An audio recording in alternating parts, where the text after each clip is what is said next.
Comme promis, je vais faire une petite présentation de la Tudor Royal Day Date. Alors, c'est une montre que j'ai achetée mercredi. Donc, dans 2-3 jours, ça fera bientôt une semaine que je la porte. Alors, à savoir, à la base, je voulais m'acheter la Black Bay 36. Après, bon, en étant allé chez le revendeur d'Où à Avignon, finalement, en essayant, j'ai accroché plus sur la Royal. Pourtant, c'était pas un modèle à la base qui m'intéresse spécialement. Par contre, je pense que la vidéo sera en 2 parties parce que vu que je suis limité à 6 minutes, donc je vais certainement la faire en 2 parties. Donc voilà, la petite Tudor, super sympa. Donc c'est mon premier gros achat horloger, hein, où j'ai dépassé les 2000 €. Voilà. Je pense que c'est une montre qui perdra pas en valeur, voire qui va en prendre. De toute façon, Tudor actuellement, c'est une marque qui est en train de monter et qui prend beaucoup de valeur. Alors j'espère qu'elle va pas devenir comme sa grande sœur Rolex, c'est-à-dire où c'est quasiment impossible d'avoir des modèles maintenant sans être sur des listes d'attente ou avoir un gros coup de chance, voilà. Donc bon, pour revenir vite sur l'histoire de Tudor, donc ça c'est une marque qui appartient à Rolex. C'est la petite sœur de Rolex, on va dire. C'est Hans Wilsdorf, donc le fondateur de Rolex, qui a créé cette marque.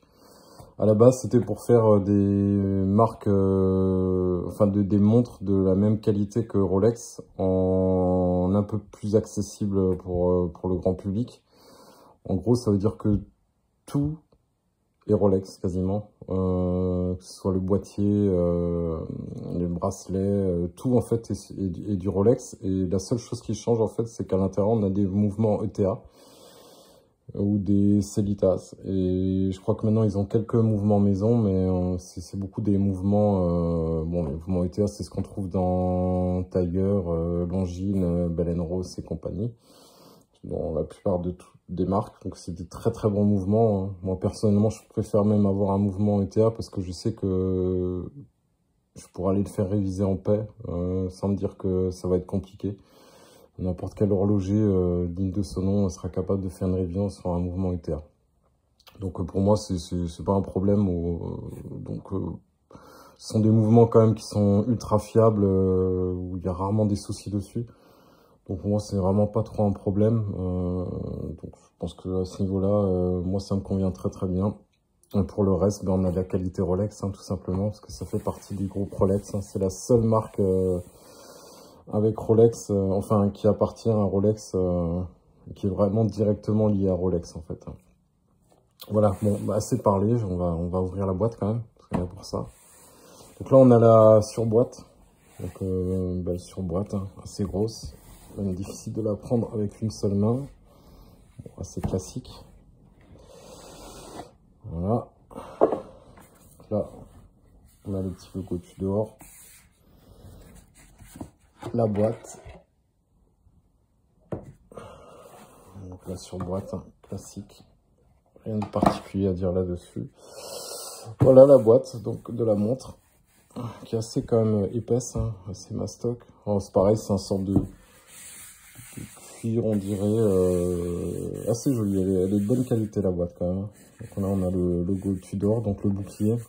Alors, faut savoir, sur Tudor on a le bouclier ou la rose en logo. Voilà. Je vais l'ouvrir par contre, je suis obligé d'utiliser la deuxième main. Voilà donc la boîte ouverte. Donc là, on a une petite cache pour mettre un autre bracelet. Bon, sur cette montre là, c'est pas utile parce que c'est un bracelet intégré. Donc voilà. Donc là, on a les maillons supplémentaires qui sont mis dedans. Voilà. Donc ça servira plus à mettre peut-être des outils ou le maillot, laisser les maillons supplémentaires. Ça, c'est la montre, on verra après. Donc là, on tire la petite languette rouge. Et là, on a la carte de garantie, le mode d'emploi.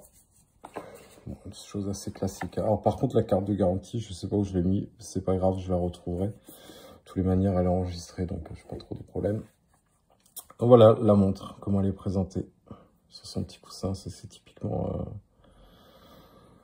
Ça me fait penser un peu justement au design dans les boîtes de Rolex en fait. C'est ce qu'il y a à peu près dedans. Voilà. Il est qualitatif quand même. La boîte est de bonne qualité quand même. Ce sort de petit velours. Donc deuxième partie de la vidéo, on va passer à la montre, le plus important. Donc voilà, la Tudor Royal Day Date, donc jour, date. Alors moi je suis assez content finalement d'avoir pris ce modèle là parce que dans mon nouveau travail là, donc j'ai une mutation, hein, donc je suis muté, je commence à partir de demain à mon nouveau poste. Et en fait on n'a pas le droit d'utiliser de téléphone portable, montre connectée ou autre. Donc là au final, finalement la montre automatique est très pratique et va vraiment me servir. Donc c'est vrai qu'au début, ce qui me freinait un peu sur la Black Bay 36, c'est qu'il n'y avait pas de date, il n'y avait rien en fait. Il y a vraiment que l'heure. Moi j'avoue que j'aime bien quand même avoir la date au minimum. Parce que on doit toujours remplir des papiers. Et moi j'ai beau regarder 15 fois la date, à chaque fois il faut que je regarde de nouveau sur ma montre pour regarder quel jour on est. Donc là moi je suis tranquille, en plus il y a les jours. J'aime bien, ça fait un petit côté un peu, ça fait penser à la Rolex Président, celle qu'on appelait Rolex Président là. Où il y avait les jours et la date, c'est un peu le même format. Alors après, bon, bah, comme on peut le voir, c'est des chiffres romains. Alors moi, je suis pas du tout fan des chiffres romains, comme je l'ai marqué à plusieurs reprises. Mais j'avoue que sur cette montre, honnêtement, ça matche bien. Et je verrais vraiment pas qu'est-ce qu'on pourrait mettre d'autre que des chiffres romains. J'ai même essayé de l'imaginer avec d'autres chiffres ou des index, et au final, je me dirais que ça lui irait pas du tout, en fait. Je pense que vraiment, enfin, tout dans cette montre est parfait, en fait. Elle est vraiment bien équilibrée et il n'y a pas de... Comment dire ça? Il y a pas de faute dedans, en fait, de faute de goût. Là, on voit donc le fermoir.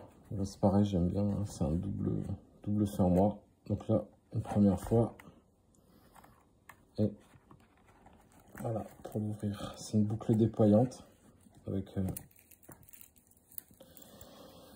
voilà, une double... Ah, désolé. Voilà. Donc ça, c'est le fond de boîte. Ben, ça, c'est classique des Rolex, des Tudor. Hein. Ben, c'est vraiment minimaliste, hein, le fond de boîte. C'est toujours comme ça. Pas d'extravagance. C'est... Voilà. On a marqué Tudor Genève, rien d'autre. Alors, c'est une montre qui est étanche à 10 bars.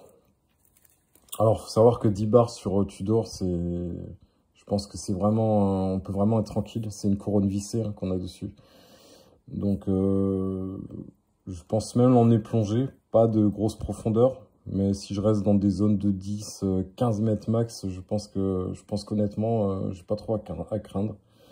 C'est quand même de la bonne qualité. C'est des montres qui sont quand même bien faites. Donc, j'ai pas trop peur d'aller avec dans l'eau. Je nage beaucoup déjà avec et franchement, c'est nickel. En plus, alors la conception du bracelet est extraordinaire. On le sent pas. C'est un confort qui a vraiment rien à voir avec ce que j'ai pu connaître jusqu'à présent. Bon, après, c'est ma première montre, on va dire, vraiment luxe. Voilà, donc voilà, c'est vraiment une belle montre. Hein, je peux rien dire de plus. J'ai vraiment un gros coup de cœur sur cette montre. Elle est top, il manque rien. Alors pour le calibre, c'est un 28-34, un ETA 28-34. Alors pour le moment, j'ai remarqué que je perdais 3 secondes par jour. Ça a l'air de remonter un petit peu. Je pense que le mouvement doit se roder aussi, donc voilà, c'est rien d'affolant pour le moment. De toute manière, il y a une garantie de 5 ans dessus, hein, donc je peux être tranquille. Donc, puis la garantie Tudor, c'est la même chose que garantie Rolex, hein, ça reste la même maison, donc voilà, il n'y a pas de stress à avoir. Voilà, donc c'est vraiment une belle surprise, une super montre. Je sais que les gens l'aiment bien, cette montre en plus, elle est vraiment appréciée. Elle a vraiment un charme fou. En plus, vous voyez, j'adore ce boîtier qui est un peu qui est à l'origine des boîtiers Rolex, les Oyster, ce qu'on appelait les Rolex Oyster, les premières Rolex étanches. Donc c'est vraiment un super boîtier. J'utilise tous les jours. Pour le moment, j'ai pas vu une seule rayure. Bon, ça va peut-être changer avec le travail, mais bon, après c'est pas grave, hein. Une montre c'est fait pour vivre, donc il n'y a pas de souci. Mais ça m'a l'air d'être assez costaud quand même, parce que j'ai quand même fait pas mal d'activités, et pour le moment elle est comme neuve, rien à dire. Qu'est-ce qu'on pourrait rajouter encore? Je peux encore tester la réserve de marche, parce que du coup je la porte tout le temps, et je pense pas que je vais la tester dans les prochains temps, vu que je l'ai tout le temps en bras, je dors avec les douches, hein, où je garde pas ma montre. Et encore, ça dépend, hein, les douches. Mais souvent, je l'enlève. Voilà. Donc, ouais, c'est vraiment une montre que je conseille, qui a encore pour le moment un prix abordable, qui se trouve aux alentours de 2200, 2170. Je pense qu'au fur et à mesure, elle va monter, hein. De toute façon, Tudor, voilà, c'est la suite de Rolex, hein, donc j'ai peur que ça devienne un peu comme Rolex à la fin. J'espère pas. Voilà, donc c'est encore des montres qui sont accessibles, et voilà. Donc vraiment, c'est une montre que je conseille, et voilà, si quelqu'un veut se faire plaisir et avoir une première montre de luxe, n'hésitez pas. Ben, j'espère que ça vous aura plu.